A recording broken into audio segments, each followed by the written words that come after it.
Mhm.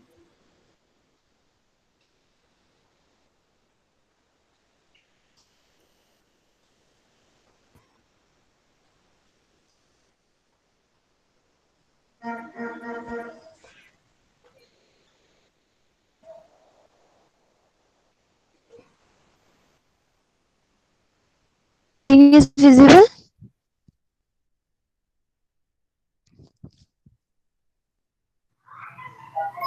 No, ma'am. Just wait. Yes, ma'am. Ma'am, Okay, so all of you get ready for the prayer. Sit in a proper way, and then you start the prayer. Prayer. Lord of all power and might, give me wisdom and understanding today. Let me grow in knowledge and bear fruits in active goodness.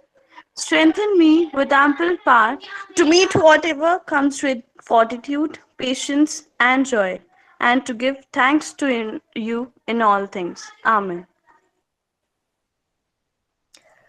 Okay, so today we will start with the in the last class we have discussed about the principle and processes of biotechnology. Okay, voice is audible.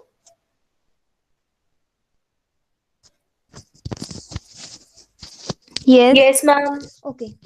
So today we will discuss the biotechnological applications in agriculture, in medicine. Means biotechnology is having applications in medicine also, in agriculture also. Okay. So today we will discuss the biotechnological applications in medicine. Okay. Earlier we have studied about the principle and processes of biotechnology. Now we will discuss about the different applications of biotechnology in different fields, like in medicine, in agriculture. So today we are starting with the biotechnological applications in medicine. Okay, as you can see in the screen, उसका recombinant DNA technological processes have made immense impact in the area of healthcare by enabling mass production of safe and more effective therapeutic drugs. Okay, तो उसने कहा recombinant DNA technology की help से हम बड़े सारे जो सेफ और इफेक्टिव ड्रग्स जो है वो बना सकते हैं. The recombinant therapeutic do not induce unwanted immunological responses, as in case of common case of similar product isolated from non human sources. जो हम immunological responses basically क्या होता है कि उसने कहा कि ये जो हम ड्रग्स बना रहे हैं ये हम डायरेक्टली जो है देते हैं ह्यूमन बॉडी में. उसने कहा do not induce unwanted immunological response, जो हम बाकी एनिमल्स को यूज करके उनमें इम्यूनोलॉजिकल रिस्पॉन्स जनरेट करवाते हैं, फिर उसके अगेंस्ट एंटीबॉडीज बनाते हैं. Okay, so at present about 30 recombinant therapeutic drugs have been approved for human use all over the world. Okay, out of these 12 are marketed in India. So just remember this कि total जो है 13 recombinant drugs जो हैं have been approved for human use all over the world. Total 30 जो हैं अभी तक recombinant DNA technology से बने और approve हुए हैं. Okay, and out of this 12 जो हैं are marketed in India. Okay, जिसमें आपके बड़े सारे ह्यूमन ग्रोथ हार्मोन आ जाएगा, इंसुलिन है. सो 12 जो है जो इंडिया में marketed in India. So first of all जो इम्पोर्टेंट बायोलॉजिकल एप्लीकेशन है इन मेडिसिन में, that is the insulin. You all know about the insulin. Okay, so firstly we will discuss that how insulin is produced. Okay, so genetically engineered insulin, उसने कहा it has led to sufficient availability of insulin for the management of adult onset diabetes. Insulin used for diabetes was earlier extracted from the pancreas of slaughtered cattle and pigs से पहले बना था. This insulin developed allergy or other type of reactions due to the foreign protein. उसने कहा कि earlier जो है insulin जो है वो एक्सट्रैक्ट हुआ था पेनक्रियाज ऑफ कैटल और पिग से भी, बट क्योंकि थोड़े थोड़े उनमें डिफरेंस थे उनके अमाइनो एसिड्स में, तो उस वजह से उसने कहा इंसुलिन जो डेवलप हुआ, क्योंकि अगर वो ह्यूमन बॉडी में जब उसको यूज हुआ तो ह्यूमन बॉडी जो है उसने दिस इंसुलिन डेवलप एलर्जी और other type of reaction due to foreign protein, क्योंकि है तो वो प्रोटीन है but that is a foreign protein. Okay, तो ह्यूमन बॉडी जो है उसके एलर्जी जो है वो डेवलप करने लगी. इसलिए जो है अब जो इंसुलिन प्रोड्यूस होती है that is produce from the gene of insulin gene. Human में जो जीन है इंसुलिन प्रोड्यूसिंग जीन उसी से प्रोड्यूस होती है. ओके, पहले जो उसने कहा था पेनक्रियाज डॉग और कैट कैटल और पिग्स के पेनक्रियाज से बनती थी, बट क्योंकि वो एलर्जी डेवलप कर रही थी, क्योंकि फॉरेन बॉडी है, फॉरेन प्रोटीन एक्ट कर रहे थे वो ह्यूमन बॉडी में, Okay, now insulin consists of two. This is structure of insulin. Okay, insulin consists of two short polypeptide chains, that is the chain A and chain B, that are interlinked, that are linked together by disulfide bridges. Okay, insulin में जो insulin का structure है, तो insulin में दो type की chains हैं, chain A and chain B. Okay, और दोनों जो चेन्स हैं वो आपस में कनेक्टेड है with the help of disulphide bridges, mean जो डाइसल्फाइड बॉन्ड होते हैं. ओके, नाउ उसने कहा in mammals including humans insulin is synthesised as a pro hormone. जो इंसुलिन सिंथेसाइज होता है that is a pro hormone, और एज अ प्रो इंसुलिन जो इनएक्टिव फॉर्म में होता है. Okay, and that needs to be processed before it become a fully mature and functionally hormone which contains an extra stretch called the C peptide. Okay, just try to understand. I am telling you कि जो insulin है उसमें ए और B chain होती है. जो हमारी fully mature insulin है उसमें ए और बी चेन्स प्रेजेंट होंगी, और वो जो दोनों ए और बी चेन है that are connected by the linked by the disulphide bridges. Okay, just wait, I will show you the structure also. But उसने कहा है कि जो ये तो हमारी मेच्योर इंसुलिन की बात होगी. जो हमारा प्रो इंसुलिन है या प्रो हार्मोन इंसुलिन, उसका जो सिंथेसाइज होता है वो as a pro hormone, as a pro insulin synthesise होता है. और प्रो इंसुलिन में ए बी चेन के साथ साथ एक और सी चेन है. ओके, जो उसने कहा which contain extra stretch call the C peptide. Okay, तो ए पेप्टाइड बी पेप्टाइड तो मेच्योर में आ गया. जो इनएक्टिव है या प्रो हार्मोन है या प्रो इंसुलिन है, ओके, वो इनएक्टिव फॉर्म में अभी उसके अंदर एक सी पेप्टाइड होता है, और बाद में ये जो सी पेप्टाइड है ये रिप्लेस होके उसमें डाइसल्फाइड ब्रिजेस बन जाते हैं दोनों चेन के बीच में. जस्ट ट्राई टू अंडरस्टैंड, ए और बी के बीच में सी चेन होती है जो ए और बी को कनेक्ट करती है. ओके, बाद में प्रो इंसुलिन में, प्रो एक्टिव वाले में, प्रो हार्मोन में. ओके, और आफ्टर दैट जब वो मेच्योर होती है, एक्टिवेट होती है, तो उस टाइम पे सी जो है वो रिमूव हो जाता है और सी की जगह वहां पे डाइसल्फाइड ब्रिजेस बन जाते हैं. ओके, उसने this C peptide is not present in the mature insulin and is removed during maturation into insulin. Okay, जो सी चेन है, जस्ट ट्राई टू अंडरस्टैंड कि थ्री चेन्स हैं जो इनएक्टिव फॉर्म है इंसुलिन की या प्रो इंसुलिन जिसको बोलते हो, उसमें ए बी और सी चेन है. जब उसको मैच्योरेशन उसकी होनी होती है तो वो जो सी चेन है वो रिमूव हो जाती है. ओके, और उसकी जगह क्या बन जाता है, डाइसल्फाइड ब्रिजेस बन जाते हैं. So this C peptide is not present in the immature insulin and is removed during maturation into insulin. Thus the main challenge for the production of insulin using rDNA technique was getting insulin assembled into a mature form. Okay, तो उसने कहा main challenge ये भी है क्योंकि जो pro insulin है उसमें तो तीन चेन्स हैं, तो उसको मैच्योर फॉर्म में असेंबल करना वाज अ ग्रेट, उसने कहा एक चैलेंज है, मेन चैलेंज. ओके, नाउ उसने कहा human insulin consist of 51 amino acids arranged in two polypeptide chain. I will show you the two polypeptide chain, but just try to understand कि इसमें total कितने amino acids हैं. So human insulin contain about, उसने कहा 51 amino acids हैं. Okay, the chain has 21 amino acids where the chain B has 30 amino acids, so total 51. chain A में 21 amino acids हैं, chain B में 31 amino acid है. you know कि insulin is a protein, तो definitely protein है जो किससे बना होगा, amino acid से बना होगा. The two chains are interconnected by two disulfide bridges. Disulfide जो सल्फर सल्फर डाइसल्फाइड बॉन्ड होते हैं उसको डाइसल्फाइड ब्रिजेस बोलते हैं. Mammalian insulin is synthesise as a pro hormone, वो आपने आगे भी देखा कि एज अ प्रो हार्मोन बनता है जिसको आप प्रो इंसुलिन भी बोल सकते हो. और प्रो हार्मोन के अंदर एक एक्स्ट्रा चेन होती है C chain, and C peptide stretch of chain is removed during the conversion of pro hormone to mature hormone, and this process is called as a maturation. Okay, now just look into the structure. Okay, so this is the mature structure of insulin. Okay, this is the mature structure जिसमें आपकी A chain है, this is the A chain that contain 21 amino acid, B chain contain the 30 amino acid. Okay, so this is the structure of a mature insulin.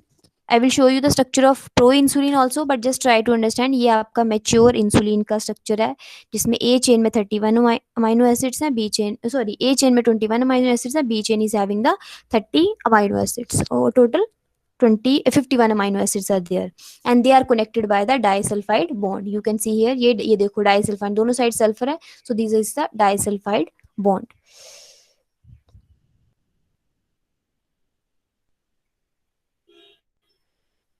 Okay, now this is the maturation of proinsulin into insulin after removal of C peptide. तो ये जो है ये proinsulin है. You can see here, ये देखो ये proinsulin है, ये इसका structure है.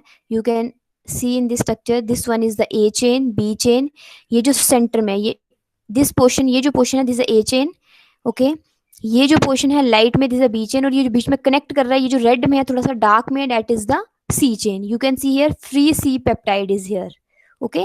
और ये आपकी क्या है, दोनों ए और बी चेन जो आपस में कनेक्टेड है with the help of disulphide bridges, okay. So this is the, ये इस स्ट्रक्चर में देखो यहाँ आपको uh, this one is the uh, ये बीच में सेंटर में सी आती है और ये बी चेन है, ओके. सो अब इसमें क्या है कि जो है मैचुरेशन के बाद इसमें मैचुरेशन कैसे होगी कि सी पेप्टाइड जो है वो रिमूव हो जाएगा और आपस में these are connected by the disulphide bonds. Disulphide bonds that is the sulphur bond जो होते हैं, डाइसल्फाइड ब्रिजेस इसको बोलते हो, okay. So this is the structure of a mature insulin, proinsulin and the mature insulin. Is this clear? Any doubt regarding this structure of insulin? Yes. Excuse me ma'am, ma'am ये सी structure को remove करने का फायदा क्या होता है? Dear फायदा कुछ नहीं है, ये इनएक्टिव फॉर्म में है ना, उसको एक्टिवेट करने के लिए, क्योंकि जब ये इनएक्टिव है, मतलब कोई भी आपको पता है कोई भी प्रोटीन होता है या कोई भी एंजाइम होता है वो बॉडी में इनएक्टिव फॉर्म में होता है और जब उसने काम करना हो तो उस टाइम वो एक्टिवेट होता है. तो सी जो चेन है उसका काम क्या होता है कि वो एक तो उसको एक्टिवेट करता है, ओके, और सेकेंडली दोनों के बीच में डाइसल्फाइड बॉन्ड बनते हैं, दोनों के बीच में जो ब्रिजेस हैं. सी चेन रिमूव होगी, पहले सी का फायदा ये है कि सी दोनों को कनेक्ट कर रहा है और बाद में सी खुद रिमूव हो जाएगा और दोनों के बीच में डाइसल्फाइड बॉन्ड बन जाएंगे, okay. Thank you ma'am. Okay, so जो मेन बेनिफिट यहाँ पे आप बोल रहे हो तो वो ये है कि सी जो है वो दोनों को ए और बी को प्रो इंसुलिन में कनेक्ट, उसको दोनों को लिंक कर रहा है, okay. Now the production of genetically engineered insulin. अब हमने देखना है कि हमने जो जेनेटिकली ये जो हमारी इंसुलिन बनी है, pro insulin, alpha chain, B A chain है, बी चेन है, जो मैच्योर इंसुलिन हमारी बनी है, तो how the production of the insulin takes place, genetically engineered insulin, okay. So उसने कहा insulin is a protein even though it is a hormone. आपको पता है कि इंसुलिन प्रोटीन है और ये हार्मोन भी है, that you already know.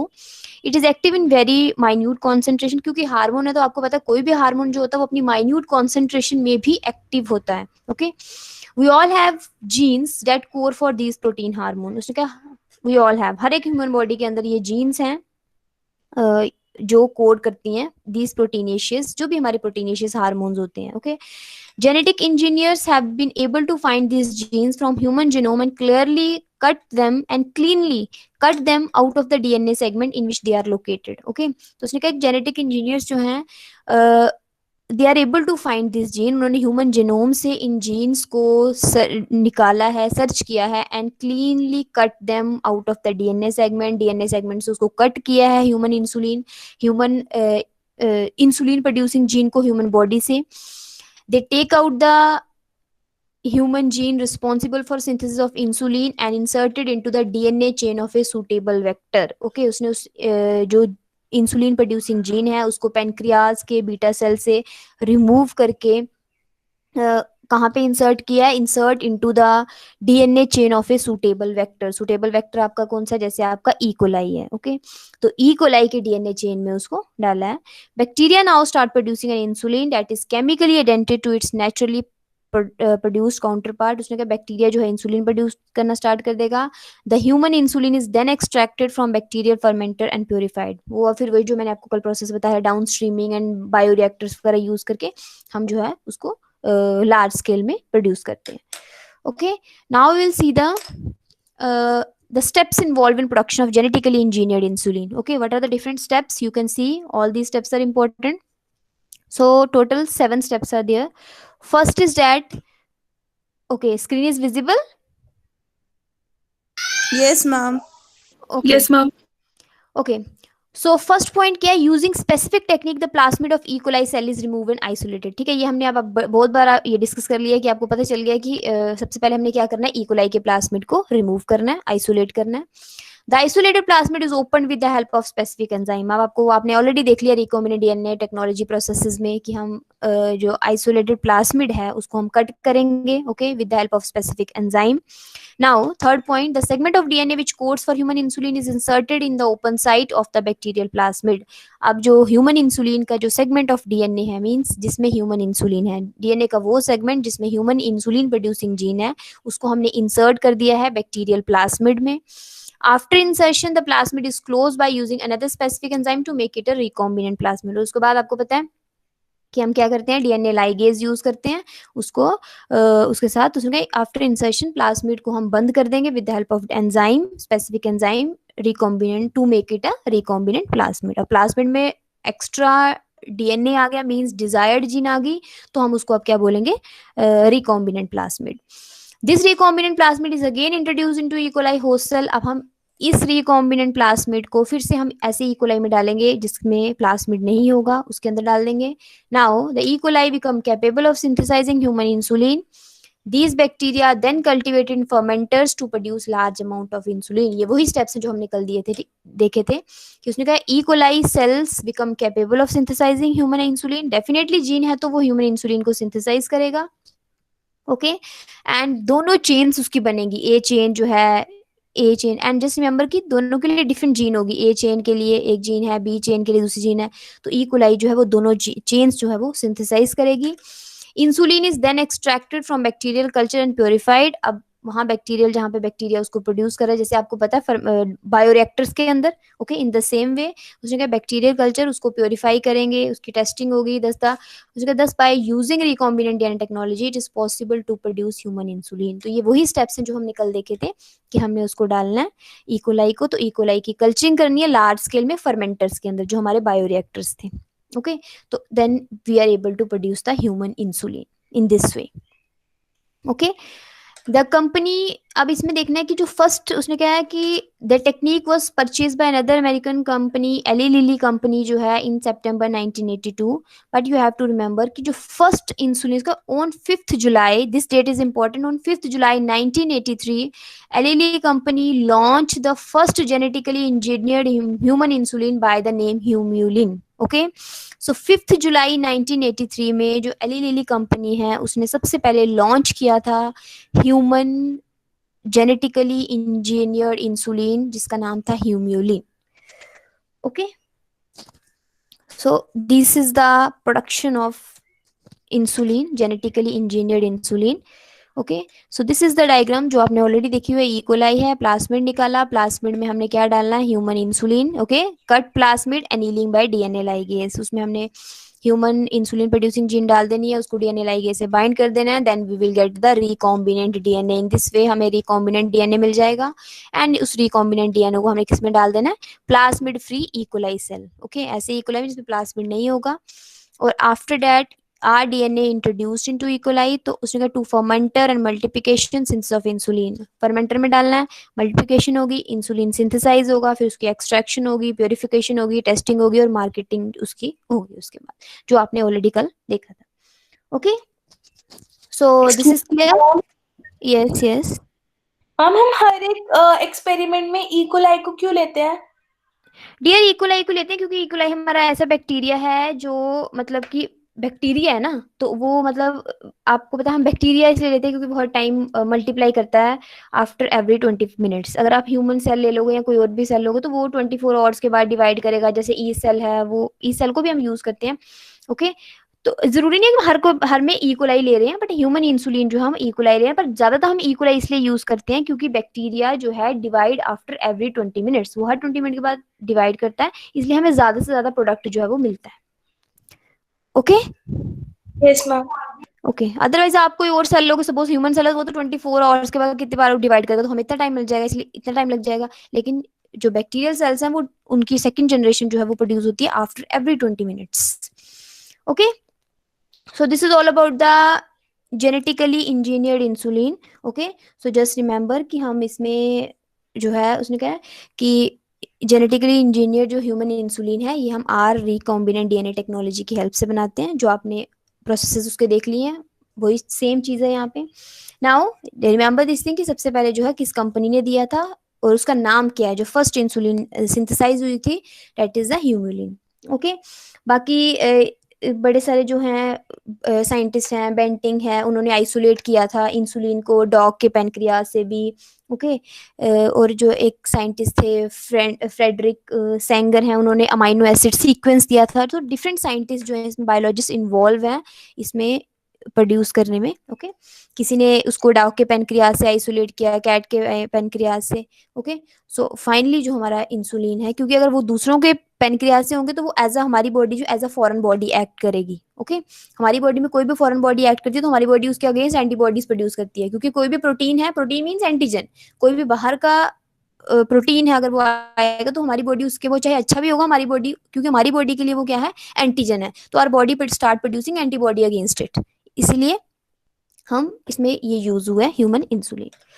Okay, so this is all about the genetically engineered human insulin. Okay, so next use of biotechnology in medicine is the gene therapy. Okay, so this is the, we are just discussing about the biotechnological application in medicine. Okay, सिर्फ अभी हम medicine में discuss कर रहे हैं. Now, what is gene therapy? It is a collection of methods which allow correction of a genetic defect that has been diagnosed in a child or embryo. Okay, उसने क्या है, कलेक्शन ऑफ मेथड है जिसमें हम क्या करते हैं, genetic defect को करेक्ट करते हैं। ठीक है, जो भी जेनेटिक डिफेक्ट है, सपोज कोई भी, जैसे हम आगे एक एग्जांपल जो है डिस्कस करेंगे, तो चाइल्ड में या फिर एम्ब्रियो में, the defective mutant alleles of the gene are replaced by the normal gene insertion to take over the function of and compensate for the non-functional gene. ठीक है, तो उसने कहा कि जो डिफेक्टिव म्यूटेंट जीन है उसको हम रिप्लेस कर देते हैं, उसकी जगह हम नॉर्मल जीन इंसर्ट करते हैं जो उसका to take over the function, वो उसका फंक्शन करती है, and compensate for the non functional gene. और जो नॉन फंक्शनल जीन है, जो जीन वहां पे उसका डिफेक्टिव म्यूटेंट जीन या फिर नॉन फंक्शनल जीन जो अपना काम नहीं कर पा रही, हम उसकी जगह क्या करेंगे, नॉर्मल जीन इंसर्ट करते हैं, और नॉर्मल जीन जो है वो नॉर्मल फंक्शन फिर करेगी। Okay, and the first clinical gene therapy was attempted in 1990। Okay, 1990 में हुई थी on a 4-year-old girl child with adenosine deaminase deficiency by M Blaese and WS and डिस्को ने इसको किया था नेशनल इंस्टीट्यूट ऑफ हेल्थ में। The particular enzyme is crucial for the immune system to function. Okay, so just try to understand कि जो first clinical gene therapy थी वो हुई थी 1990 में। किस पे हुई थी, 4-year गर्ल चाइल्ड थी, ओल्ड 4-year गर्ल चाइल्ड पे हुई थी। और क्या था उसमें, उसमें था डेफिशिएंसी किसकी थी, adenosine deaminase. Okay, just try to understand adenosine, इसका जो नेम है that is ADA is the enzyme. Okay, adenosine deaminase is the enzyme. इस एंजाइम का काम क्या होता है कि कि जो, just try to understand, okay, listen carefully, जो बोन मैरो सेल्स होते हैं, कि बोन मैरो सेल्स में हमारे बी लिम्फोसाइट्स और टी लिम्फोसाइट्स की मैच्योरेशन, बोन मैरो सेल्स जो है बी लिम्फोसाइट्स और टी लिम्फोसाइट्स बनाते हैं। ओके, बी लिम्फोसाइट्स और टी लिम्फोसाइट्स की फॉर्मेशन करते हैं। अब उसमें क्या होता है कि बोन मैरो से बी लिम्फोसाइट्स और टी लिम्फोसाइट्स बनने में एक एंजाइम इन्वॉल्व होता है, that enzyme is the adenosine deaminase. Okay, so bone marrow cells जो हैं बी और टी लिम्फोसाइट्स बनाएंगे, उसके लिए कौन सा एंजाइम इन्वॉल्व है, एडिनोसाइन डीएमिनेज। अब एडिनोसाइन डीएमिनेज कहाँ से बनता है, एक जीन है। ओके, जीन जो है वो प्रोड्यूस करती है एडीए जीन, उसको बोलते हैं ADA gene, adenosine deaminase gene. अगर एडिनोसाइन डीएमिनेज जीन जो है वो डिफेक्टिव होगी, okay, just try to understand, वो डिफेक्टिव होगी तो एडिनोसाइन डीएमिनेज एंजाइम जो है वो नहीं बनेगा। If enzyme formation is not there, so definitely bone marrow cells will not form the B and T cells, और अगर बीट और टी सेल्स नहीं बनेंगे, बॉडी का इम्यून सिस्टम ही नहीं बनेगा। ओके, तो उसने कहा है this particular enzyme is crucial for the immune system to function. Okay, are you all getting? Yes. Yes, Yes, ma'am. हाँ, so okay, so just try to understand कि bone marrow cells जो हैं वो B और T lymphocytes बनाते हैं, और हमारी बॉडी में जो इम्यून सिस्टम बनाने के लिए कौन से सेल्स रिस्पॉन्सिबल है, बी और टी सेल्स। ओके, तो बोन मैरो सेल्स बी और टी सेल्स बनाते हैं किसके प्रेजेंस में, एडिनोसाइन डीएमिनेज एंजाइम की हेल्प से। और वो तो आपको पता है हमारी बॉडी में कोई भी चीज होती है एंजाइम की हेल्प से होती है। तो बोन मैरो सेल्स जो है बी और टी लिम्फोसाइट्स बनाते हैं with the help of enzyme adenosine deaminase.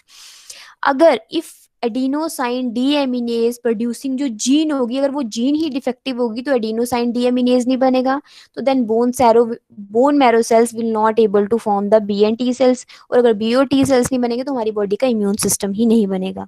Okay, तो उसने कहा this disorder is caused due to deletion of the gene for adenosine deaminase. Okay, जो जीन एडिनोसाइन डीएमिनेज बनाती है उसकी यहाँ पे डिलीशन है, In some children, ADA deficiency can be cured by bone marrow transplantation and in other by enzyme replacement therapy. Okay, तो उसने कहा कि हम जो ये जेनेटिक डिफेक्ट है तो हम एडीए डेफिशिएंसी को क्योर कर सकते हैं बाय बोन मैरो ट्रांसप्लांटेशन, या तो हम बोन मैरो को ट्रांसप्लांट कर सकते हैं या फिर कुछ में bye enzyme replacement therapy. Okay, but the problem with both of these approaches is that they are not completely curative. लेकिन ये completely curative नहीं होते, क्योंकि अगर ये डिफेक्ट अर्लियर स्टेजेस में एम्ब्रियो में या जाइगोट में डिफेक्ट आइडेंटिफाई हो जाता है तो हम उसको प्रॉपरली कर सकते हैं. बट अगर ये लेटर स्टेजेस में आइडेंटिफाई होगा तो फिर हम जीन थेरेपी करवा सकते हैं, लेकिन फिर हमें क्या करना पड़ेगा, रेगुलर इंटरवल्स पे बार बार जीन थेरेपी करवानी पड़ेगी. ओके, सो ये नहीं है कि हमेशा के लिए एक बार जीन थेरेपी करवा दी तो हमेशा, क्योंकि आपको पता है जो हमारे लिम्फोसाइट्स होते हैं वो बार बार बनते हैं. ओके, उनकी जल्दी डेथ हो जाती है, फिर बार बार फॉर्मेशन होती है. So that's why it is not completely curative. हाँ, अगर इनको अर्लियर स्टेज में जाइगोट या एम्ब्रियोनिक स्टेजेस में हम इसको करते हैं तो then it is completely curative. Otherwise अगर बर्थ होने के बाद इसको करते हैं तो then it is not a completely curative. Then you have to give the regular intervals पे जीन थेरेपी करवानी पड़ती है. Okay, now the genetic diseases that are being investigated for gene therapy range from sickle cell anemia to severe combined immunodeficiency. तो ये जो disease है जिसमें हमारे BOT सेल्स नहीं बन रहे, इम्यून सिस्टम नहीं बन रहा, उसको आप बोलते हो skid. That is the severe combined immunodeficiency. Means कि पूरा बॉडी का इम्यून सिस्टम डेवलप नहीं हो रहा, तो इस डिजीज को आप बोलते हो severe combined immunodeficiency. That is the SCID. And SCID patient has a defective gene for the enzyme adenosine aminase. तो जो स्किड पेशेंट होते हैं वो आपने आगे देख लिया, उसमें क्या होती है, डिफेक्टिव जीन होती है. कौन सी डिफेक्टिव जीन होती है, जो एंजाइम एडिनोसाइन डीएमिनेज प्रोड्यूस करती है. He she lacks functional T lymphocyte and therefore fails to fight the infecting pathogens. वो तो है ही है कि उसमें टी लिम्फोसाइट्स नहीं बनते हैं. ओके, अब इसमें जीन थेरेपी कैसे होती है, उसने कहा lymphocytes are extracted from the patients bone marrow. So this is the gene therapy. अब इस जीन थेरेपी इसमें कैसे करवानी है, उसने कहा lymphocytes are extracted from the patients bone marrow. Patient के बोन मैरो से लिम्फोसाइट्स को रिमूव किया जाता है and a normal functional copy of human gene coding for ADA is introduced into these lymphocytes with the help of retrovirus. Okay, so bone marrow cells में से जो patient है, patient के बोन मैरो सेल्स में से हम lymphocytes को remove करेंगे, आइसोलेट करेंगे, एक्सट्रैक्ट करेंगे एंड आफ्टर दैट उसमें जो जीन है उसमें normal functional copy of human gene जो है वो हम डालेंगे. ओके, जो नॉर्मल जीन होगी जो एडीए प्रोड्यूस करेगी. Okay, with the help of retrovirus की हेल्प से हम उसके अंदर डालते हैं. द सेल्स जो treated are introduce into the patients bone marrow. और फिर वो जो लिम्फोसाइट्स होते हैं जिसके अंदर हमने पर्टिकुलर जीन डाली है, कौन सी वाली, जो एडीए प्रोड्यूस कर रही है.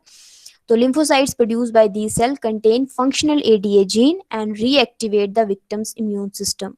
Okay, तो उस वे में जो है उसका immune system develop होता है. Now you can, हाँ, this is the steps also. Steps involved in enzyme replacement gene therapy. तो उसने कहा, in the first step of gene therapy, lymphocytes from the blood of the patient are grown in a culture outside the body. Okay, तो blood patient के blood से lymphocytes जो हैं उनको culture किया जाता है. A functional ADA is then introduced into these lymphocytes. जो क्योंकि एडीए डिफेक्टिव है तो हम फंक्शनल एडीए डालते हैं, which are subsequently returned to the patient. As these cells are immortal, the patient require periodic infusion of such genetically engineered in lymphocytes. वो तो आपको पता है कि lymphocytes जो है immortal नहीं होते हैं, उनकी डेथ होती रहती है.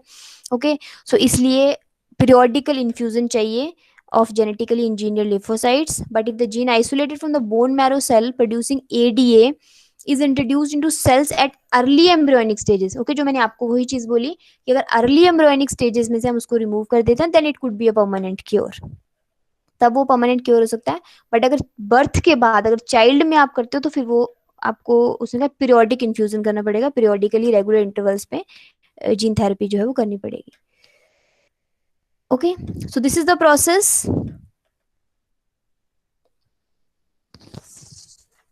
Okay, an example of gene therapy: a patient of SCID starts developing immune response after receiving a normal functional gene. Okay, so ये देखो नॉर्मल एलील जो है, normal allele inserted into retrovirus. Okay, जो हमारी normal allele या normal gene है जो ADA के लिए, उसको हम रेट्रोवायरस के अंदर इंसर्ट करेंगे. रेट्रोवायरस इन्फेक्ट लिम्फोसाइट, फिर वो जो रेट्रोवायरस जो है उसको लिम्फोसाइट्स को इन्फेक्ट करवाएंगे उस रेट्रोवायरस से. लिम्फोसाइट्स कौन सा है, extracted from bone marrow of the patient and cultured.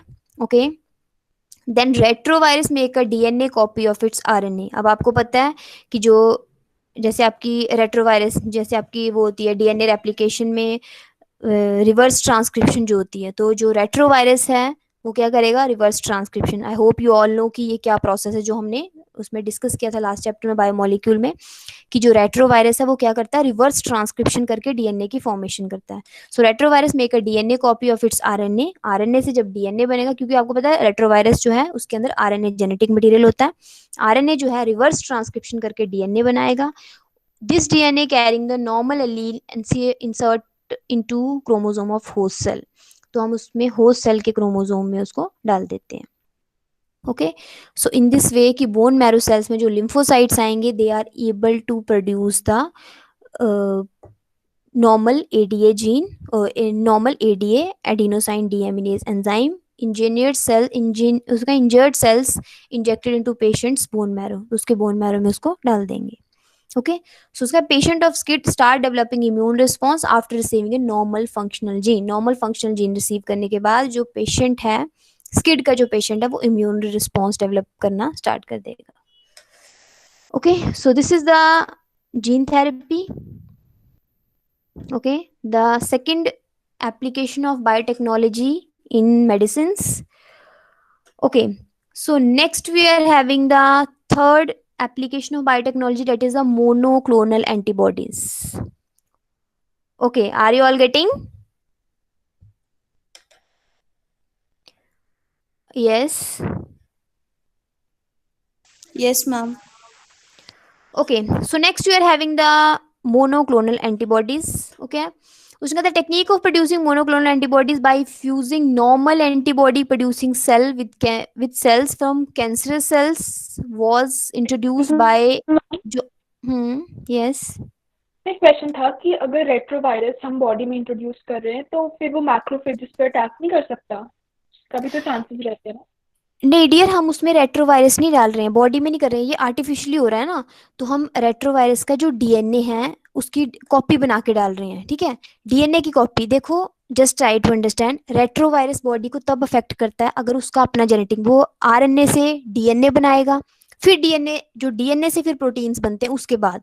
लेकिन हम रेट्रोवायरस को बॉडी में नहीं डाल रहे हैं। ओके, हमने डाला क्या उसके अंदर, हमने रेट्रोवायरस ने जो रिवर्स ट्रांसक्रिप्शन करके डीएनए बनाया ना, हमने उस डीएनए को डाला है। रेट्रोवायरस तो इफेक्ट तब करेगा जब हम आरएनए बनाएंगे, तो आरएनए उसका इफेक्ट करेगा, बट हम डीएनए डाल रहे हैं। आर यू गेटिंग ना? हमने क्या डाला है, जस्ट ट्राई टू अंडरस्टैंड, हमने उसकी रेट्रोवायरस जो है उसका आरएनए जेनेटिक मटेरियल है, वो रिवर्स ट्रांसक्रिप्शन करके डीएनए बनाता है, तो उस डीएनए को हमने डाला है, हमने पूरा रेट्रोवायरस बॉडी के अंदर नहीं डाला है। ओके मैम, पर मैम अगर वो डीएनए ट्रांसफॉर्मेशन कर दे, तो जैसे हमने डीएनए वाले चैप्टर में पढ़ा था ना कि जो किल्ड स्ट्रेन होता है तो वो स्मूथ स्ट्रेन जो है रफ को भी कर देता है, कुछ ऐसे था मैम। अगर ये ट्रांसफॉर्मेशन इधर भी होगी तो? नहीं डियर, इसमें रेयर चांसेस तो होते हैं प्रॉब्लम के, वो तो नहीं है कि टोटली वो होता है, बट आप समझो इसमें कि हमने जो रेट्रोवायरस है, रेट्रोवायरस रिवर्स ट्रांसक्रिप्शन करके डीएनए बना रहा है, ठीक है। अब बैक्टीरिया तब काम करता है जब डीएनए से उसके वापस उसी सेल के अंदर उसके प्रोटीन्स बनते हैं, उसका जो है कैप्सिड बनेगा, तब वो काम करेगा। लेकिन हमने तो ये डीएनए उसके अंदर डाल दिया ना, उसके लिम्फोसाइट्स के अंदर डाल दिया, तो अब हमने उसका पूरा डीएनए नहीं, हम उसमें पर्टिकुलर जीन डाल रहे हैं ना, उसके उसके बाद जो है वो वाली जो जीन जो ट्रांसक्रिप्शन हुई है ना रिवर्स, हमने उस जीन को डाला, हमने उसको पूरा डीएनए नहीं डाल दिया, तो हमने उस पर्टिकुलर जीन को डाला उसके अंदर, किसके अंदर, अपने जो हमारा पेशेंट होगा। ओके ओके ठीक है। ओके, तो डीएनए निकाला ना, रिवर्स ट्रांसक्रिप्शन हुई, तो उसने डीएनए बनाया। अब डीएनए से हम क्या करेंगे, जो उसने इंजेक्शन के थ्रू बताया कि हम उसमें पर्टिकुलर जो जीन है वो वाली जीन डाल रहे हैं जिसमें एडीए जो है वो बना है। ओके ठीक है ma'am. Okay okay, so now then you are having the monoclonal antibodies. अब उसने कहा कि मोनोक्लोनल एंटीबॉडीज क्या होती हैं, उसने कहा the technique of producing monoclonal antibodies by fusing normal antibody producing cell with cell from cancerous tumour was introduced by Kohler और मिल्स्टन ने दिया था in the year 1970। Okay, monoclonal antibodies कैसे प्रोड्यूस होती हैं, नॉर्मल एंटीबॉडी प्रोड्यूसिंग सेल को हम fuse करते हैं कैंसरस सेल से, ठीक है। So just try to understand, normal antibody producing cells को फ्यूज करोगे कैंसरस सेल से, तो उसमें हमारे जो हाइब्रिड्स बनते हैं उसको हाइब्रोडोमास बोलते हो। ओके। और हाइब्रिडोमा जो है फिर वो मोनोक्लोनल एंटीबॉडीज बनाते हैं। कैसे बनाते हैं that we will discuss. Okay, now you will see the step. ये सारे steps if you read then you will able to understand. First step क्या है? First of all a mouse, rat और some other animal is injected with specific antigen. Okay, a mouse, rat या फिर horse या कोई भी animal जो है is some other animal other than the human is injected with specific antigen against which the antibodies are required। जैसे जिसके लिए एंटीजन से सपोज स्नेक वेनम है तो हमें स्नेक वेनम के अगेंस्ट क्या चाहिए? एंटीबॉडीज चाहिए। ठीक है, तो हमने उसके अंदर वो डालना है।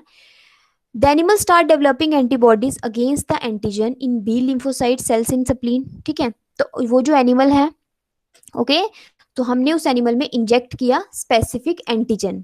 ओके, जैसे मैंने आपको एग्जांपल दी, सपोज अगर हम स्नेक वेनम की बात करते हैं, उसको स्पेसिफिक, क्योंकि आपको पता है ना वो एंटीजन है जिसके अगेंस्ट हमने एंटीबॉडीज प्रोड्यूस करनी है।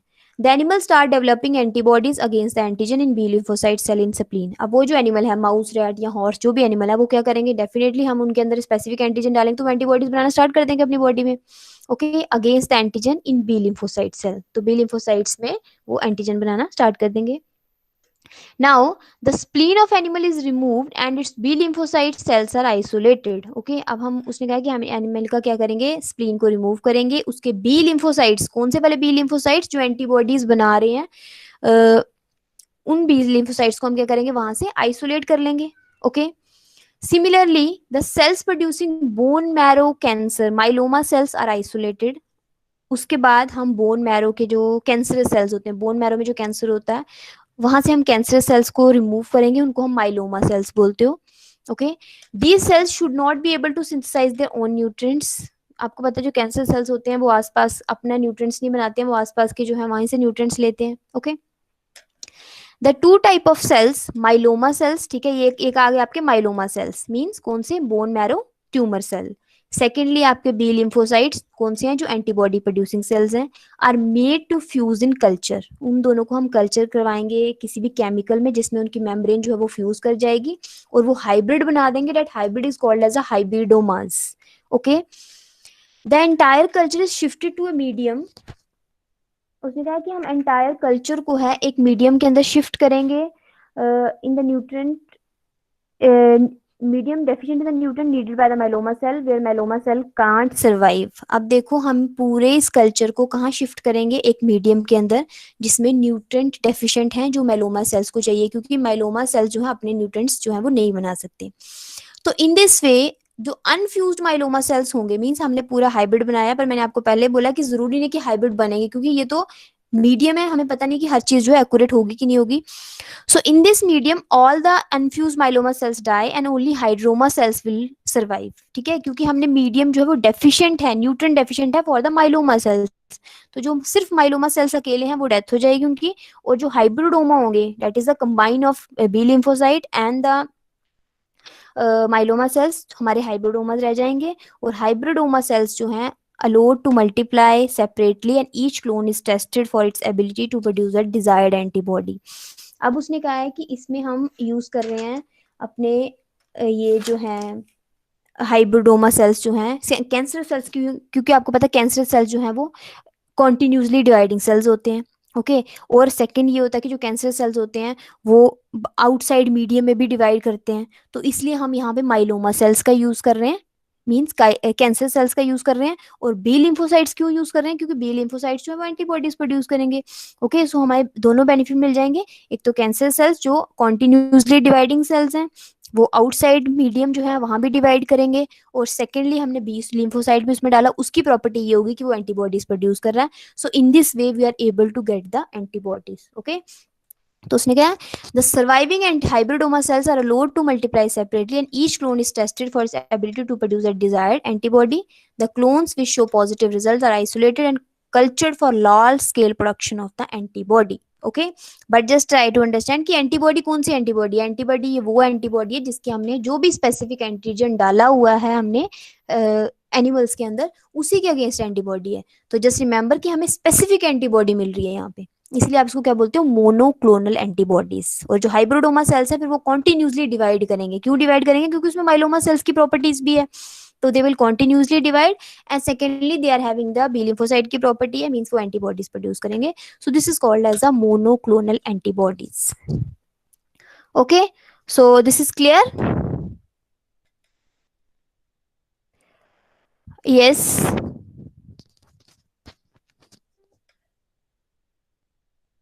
Just give me the response. Are you all getting? Yes, No, ma'am. ma'am. Okay. Okay, so in this picture you can सी, ये देखो एनिमल को हमने इम्यूनाइजेशन की आइसोलेट किया. ह्यूमन सेल इम्यून सेल जैसे आपके स्प्लीन सेल हैं, एंटीबॉडी फॉर्मिंग सेल्स निकाले, उनको फ्यूज किया tumour cell mean myeloma cell के साथ. तो दोनों को फ्यूज करके क्या बना दिया? हाइब्रिडोमास. ओके, और हाइब्रिडोमास जो है वो प्रोड्यूस करेंगे for production of desired antibodies. Hybridoma जो है वो फिर क्या करेंगे, हम खाली एंटीबॉडी सेल्स को यूज करेंगे तो उससे फिर वो होगा कि वो कॉन्टिन्यूसली डिवाइड नहीं करेंगे, लेकिन हम ट्यूमर सेल इसको यूज करेंगे क्योंकि वो कॉन्टिन्यूसली डिवाइड करते जा रहे हैं, और फिर हमें मोनोक्लोनल एंटीबॉडीज मिलेंगी क्योंकि वो उसके क्लोन्स प्रोड्यूस होंगे. तो in this way we are getting the monoclonal antibodies. Okay, so this is the process की पहले हमने immunisation of cell and isolation of splenocytes, spleen को निकाला, उसके एंटीबॉडी बी लिम्फोसाइट्स निकाले, प्रिपरेशन ऑफ माइलोमा सेल्स को निकाला बोन मैरो सेल से जहाँ पे ट्यूमर होगा, और उसके बाद हमने उन दोनों की फ्यूजन कर दी. उस जगह myeloma cells and isolated splenocytes are fuse together to form hybridomas in the presence of polyethylene glycol which causes cell membrane to fuse. जब दोनों को membrane, दोनों सेल्स को, माइलोमा सेल्स को और बी लिम्फोसाइट्स को आप एक केमिकल में डालोगे, इससे उनकी मेम्ब्रेन जो है, केमिकल का नाम क्या है? Polyethylene glycol. तो मेम्ब्रेन जो है फ्यूज कर जाएगी और दोनों की जो प्रॉपर्टी है वो एक सेल के अंदर आ जाएगी. Okay, so is this clear?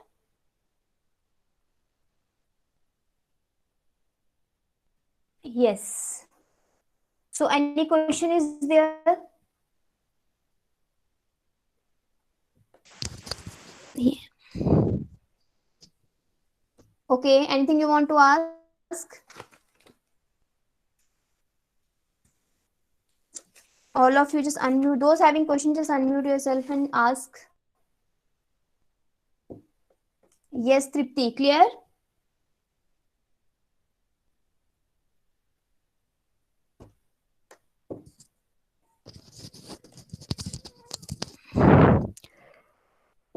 Arpita, clear? Yes, ma'am, it's clear. Okay, so if you don't, all of you, if you don't have any question, you all can leave the class.